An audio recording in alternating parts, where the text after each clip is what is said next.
આપ સૌને જય સિયારામ, જય જલારામ. પૂજ્ય જલારામ બાપા અંગેની એક વિડીયો ક્લિપ સોશિયલ મીડિયામાં જોવામાં આવી અને તેથી પૂજ્ય બાપાના પરિવાર વતી એક સ્પષ્ટતા કરવી જરૂરી બને છે.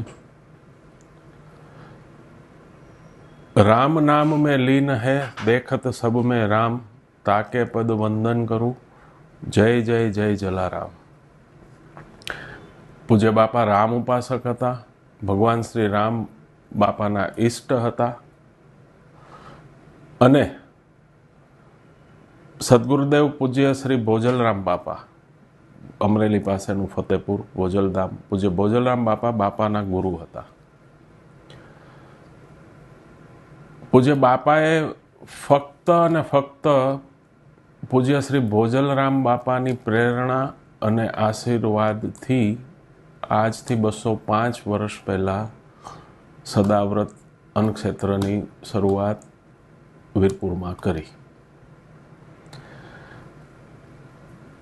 આ વાત બાપાને માનનારા લાખો ભક્તો વર્ષોથી આ જાણે છે, જગજાહેર છે અને આ જ સત્ય છે. આ સિવાયની કોઈ પણ વાતમાં વર્તમાન ગાદીપતિ પૂજ્ય શ્રી રઘુરામ બાપા તથા પૂજ્ય બાપાના પરિવારનું કોઈ જ સમર્થન નથી. બાપા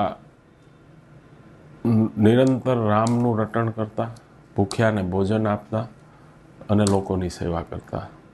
આ જ એમનું જીવન હતું, આ જ સત્ય છે. આથી વિશેષ બીજી કોઈ પણ વાત સત્યથી દૂર છે. જય સિયારામ, જય જલારામ. સાંજ સમાચાર ફેસબુક પેજને લાઇક કરો, વિડીયો શેર કરો અને વધુ વિગતવાર સમાચાર માટે sanssamachar.net વિઝિટ કરો.